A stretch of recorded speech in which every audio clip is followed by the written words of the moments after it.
Hello guys, मेरा नाम पवन त्रिपाठी है और आज हम करने वाले हैं प्रथम विश्व युद्ध यानी वर्ल्ड वॉर वन के बारे में। तो चलिए इस वीडियो को शुरू करते हैं। वर्ल्ड वॉर वन को the great war, the war to end all wars या ग्लोबल वॉर आदि नामों से जाना जाता है। ऐसा माना जाता था कि ये लड़ाई अब तक की सबसे बड़ी लड़ाई है और अगले 60 से 70 वर्षों तक कोई ऐसा युद्ध नहीं होगा। किंतु इसके बाद जब सेकेंड वर्ल्ड वॉर हुआ तो इसका नाम बदलकर वर्ल्ड वॉर वन रख दिया गया। वर्ल्ड वॉर इसलिए क्योंकि इसमें दुनिया के कई देश आपस में लड़े और कई जाने गई। ये विश्व युद्ध 28 जुलाई 1914 से 11 नवंबर 1918 तक चला। अब बात करते हैं उन कंट्रीज़ के बारे में जो कि इस विश्व युद्ध में लड़ी थी। ये युद्ध दो ग्रुप्स के बीच में लड़ा गया था, जिनमें से एक था अलाइड पावर्स, इसके सदस्य थे रशिया, फ्रांस, ब्रिटेन, जापान और यूएसए, और दूसरी ओर था सेंट्रल पावर्स। इस ग्रुप के सदस्य थे जर्मनी, ऑटमन एम्पायर जहां आज टर्की स्थित है, और ऑस्ट्रिया हंगरी एम्पायर जहां आज बहुत सारी यूरोपियन कंट्रीज़ हैं। इससे पहले हम बात करें इनके कॉजेज़ यानी कारणों के बारे में, हम बात करेंगे मुख्य अलाइंसेस यानी संधियों के बारे में, जो कि आपको बाद में समझने के लिए हेल्प करेंगी। अपनी पावर के संतुलन को बनाए रखने के लिए अलग अलग देशों ने एक दूसरे के साथ गुप्त समझौते कर लिए। किसी दूसरे देश को इस बात का पता नहीं था कि इन देशों के बीच में अलाइंसेस यानी समझौते हैं। इनमें से मुख्य समझौते हैं number 1 triple alliance.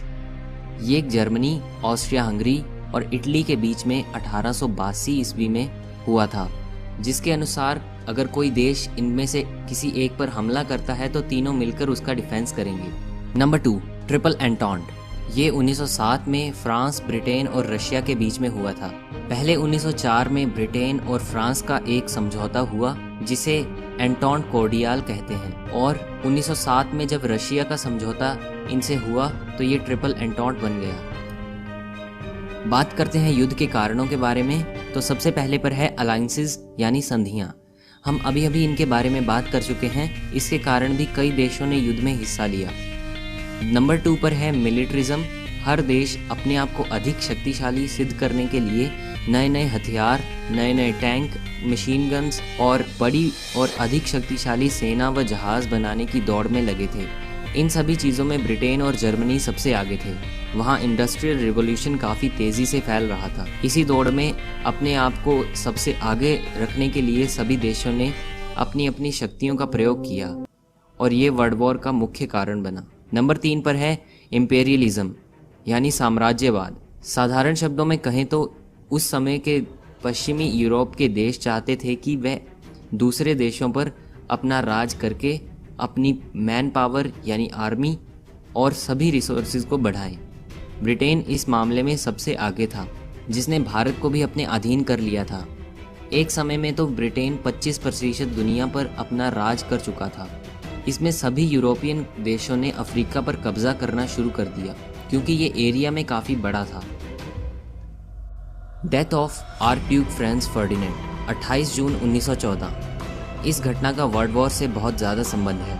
Archduke Franz Ferdinand Austria Hungary के राजकुमार थे और बाद में राजा बनने वाले थे। एक बार ये ऑस्ट्रिया हंगरी के साराजेवो नाम के शहर में एक टूर पर आए थे।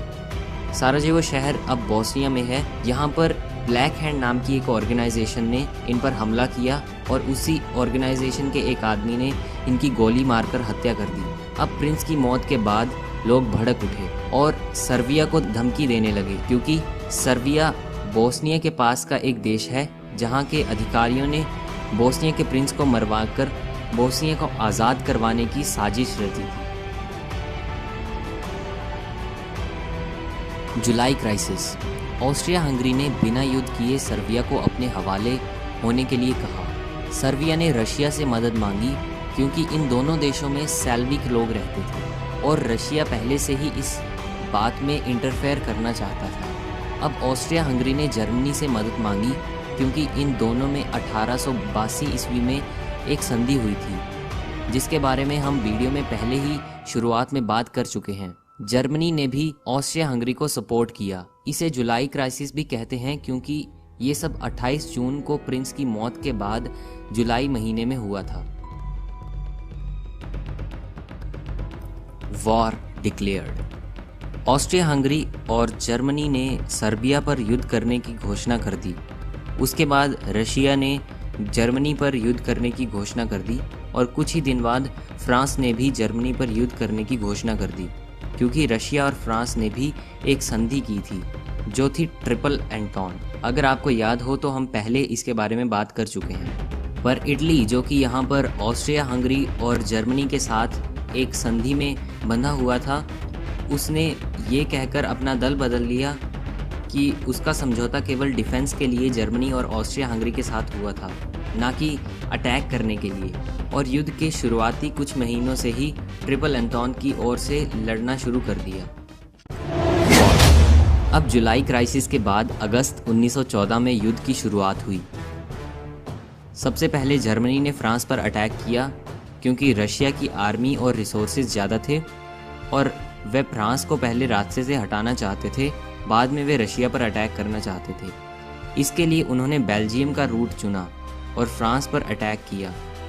जैसे ही जर्मनी की आर्मी बेल्जियम के रास्ते घुसी, ब्रिटेन ने जर्मनी के खिलाफ युद्ध की घोषणा कर दी, क्योंकि ब्रिटेन और बेल्जियम के बीच में भी 1939 में एक संधि हुई थी जिसमें ब्रिटेन को की रक्षा करनी थी। इसलिए अब ब्रिटेन ने भी अपनी आर्मी को फ्रांस की मदद करने के लिए भेज दिया।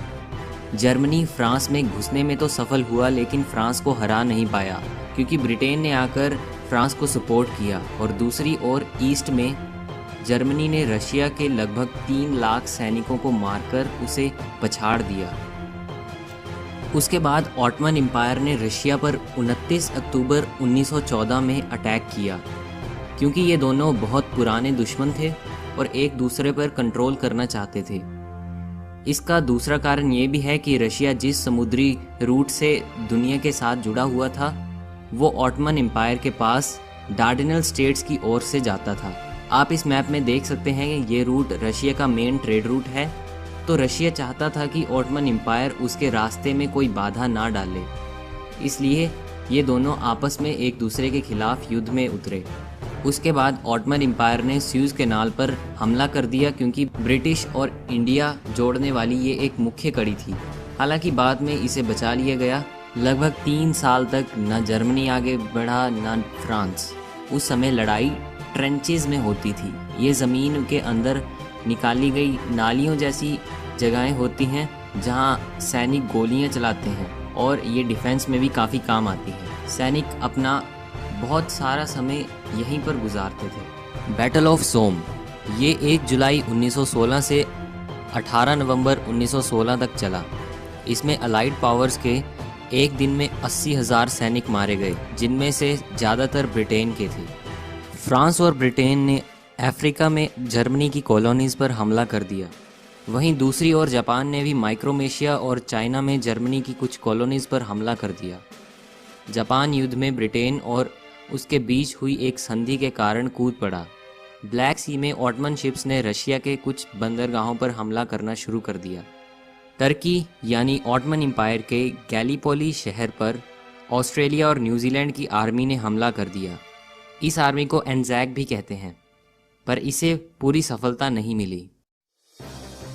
जर्मनी और ब्रिटेन में नेवल वार शुरू हो गया, लेकिन यहाँ जर्मनी की बनाई गई सबमरीन्स ने अलाइड शिप्स पर अटैक करना शुरू कर दिया। इन सबमरीन्स को यू बोट्स भी कहा जाता था। America enters in war.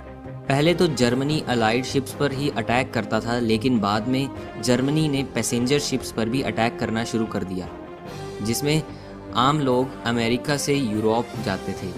एक बार 1200 लोगों की ऐसी ही एक बोट में मौत हो गई। इसलिए अप्रैल 1917 में अमेरिका ने भी वार को ज्वाइन किया, क्योंकि अमेरिका के बहुत से लोग इस अटैक में मारे गए थे। Ending of war. अब यूएसए अपने लगातार 10,000 सैनिक रोज ब्रिटेन की तरफ से जर्मनी के खिलाफ भेज रहा था, और दूसरी ओर रशिया में एक रिवॉल्यूशन हुआ और एक गवर्नमेंट बनी फरवरी 1917 में। कुछ समय बाद अक्टूबर 1917 में एक और क्रांति आई, जिसमें लेनिन नाम के एक नेता ने सत्ता में आने के बाद जर्मनी के साथ एक शांति समझौता किया और अपनी ओर से युद्ध को रोक दिया। अब जर्मनी के खिलाफ एक तरफ लड़ाई चल रही थी, यानी ब्रिटेन और फ्रांस की तरफ से, लेकिन अब अमेरिका भी ब्रिटेन के साथ खड़ा था, जिसके पास बहुत सारी सेना और रिसोर्सेज थे।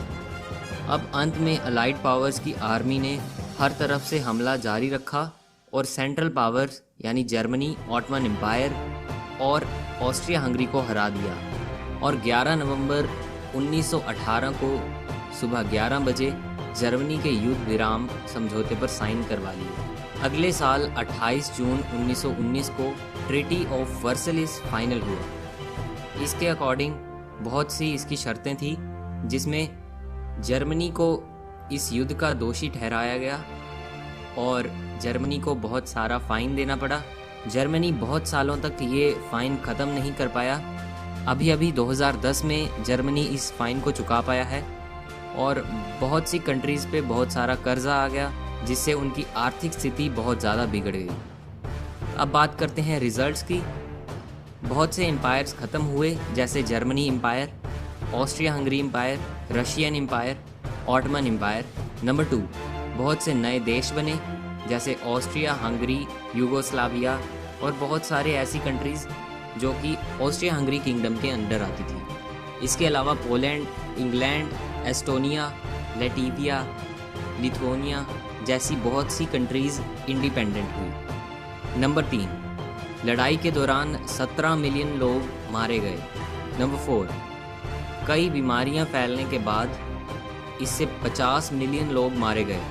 नंबर 5, मेल पॉपुलेशन बहुत ज़्यादा कम हो गई। नंबर 6, वर्ल्ड वॉर 1 के बाद कई देश उधार में चले गए। नंबर 7, जर्मन कॉलोनीज़ अब ब्रिटिश और फ्रांस की हो गई। नंबर 8, यूएसए इंटरनेशनल पावर बनने वाला था। अब बात करते हैं effects of world war 1 on India. Bharat उस समय ब्रिटिश कॉलोनी था, तो लगभग 1.3 मिलियन यानी 13 लाख भारतीय सैनिक ब्रिटिश की ओर से लड़े।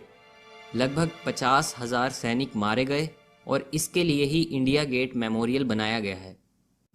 आई होप आपको ये वीडियो अच्छी लगी होगी। अगर आपको वीडियो अच्छी लगी तो इस वीडियो को लाइक कीजिए, अपने फ्रेंड्स के साथ शेयर कीजिए और चैनल को जल्दी से सब्सक्राइब कर दीजिए ऐसी ही बहुत सी इंटरेस्टिंग वीडियोस के लिए। मिलते हैं नेक्स्ट वीडियो में। जय हिंद।